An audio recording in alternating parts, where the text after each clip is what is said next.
दोस्तों VIP number जिसने काफ़ी चर्चा बटोरी थी, अब वो नंबर ऐसा लगता है कहीं ना कहीं पलटने वाला है,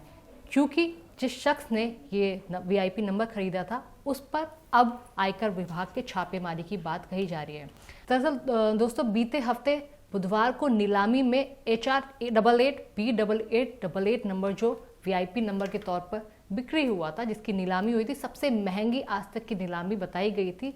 उस शख्स ने इसका अमाउंट पे नहीं किया, जिसके बाद से जो शक है वो गहराने लगा कि आखिरकार ये शख्स ये अमाउंट पे कर सकता है भी कि नहीं। फिर हरियाणा के परिवहन मंत्री अनिल विज ने संज्ञान लेते हुए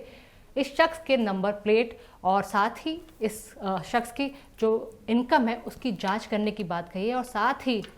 आगे से जो नीलामी की रकम इतनी बड़ी कर दी जाती है, 50,000 की नीलामी की रकम जो बेसिक अमाउंट स्टार्ट हुई थी उससे वो 1,17,00,000 तक पहुंच जाना, ऐसे कामों पर भी खुद अनिल विज ने संज्ञान लेने की बात कही है। साथ ही कहा है कि क्या पता ये शख्स झूठ बोल रहा हो और फेम पाने के लिए उसने ऐसा काम किया हो, लेकिन अब इस शख्स को कहीं जेल के चक्कर ना काटने पड़ जाए झूठ बोलने के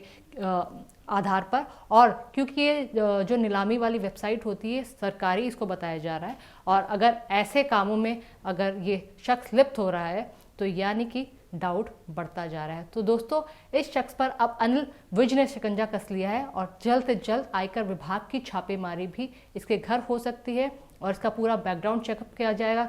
इसके साथ साथ अगर कुछ ऐसा डाउटफुल पाया गया तो हो सकता है शख्स को जेल की हवा भी खानी पड़ जाए। और साथ ही साथ अनिल विज ने यह भी कहा है कि इस शख्स को झूठ बोलने के लिए जुर्माना भी देना पड़ सकता है, क्योंकि 1 हफ्ते का समय बीत चुका है और शख्स ने कोई भी अमाउंट यानी टोकन अमाउंट भी पे नहीं किया है। और साथ ही साथ शख्स ने जो अमाउंट और जो बात कही थी, और इसने ये कहा कि मैं ये अपनी बोली वापस ले सकता हूँ, और बोली वापस लेना एक्चुअल में इलीगल माना जाता है। तो दोस्तों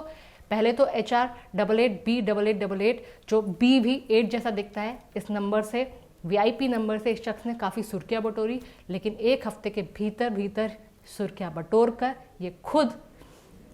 डाउट में फंस गया और गिरफ्तारी के चक्कर में फंस गया है। दोस्तों इस पर आपकी क्या राय है? क्या शख्स झूठ बोलकर एक फेम पाने के लिए वीआईपी नंबर प्लेट और 1,17,00,000 की नीलामी तक लेकर गया, या फिर इसके पास वाकई में इतने पैसे थे या फिर पैसे नहीं थे, ये झूठ बोल रहा है, या फिर इसने सिर्फ फेम पाने के लिए कहा? और दूसरा ये भी बताइएगा, जो अनिल विज ने संज्ञान लेते हुए आयकर विभाग की छापेमारी की बात कही है उससे आप कितना इत्तेफाक रखते हैं, बताइएगा ज़रूर।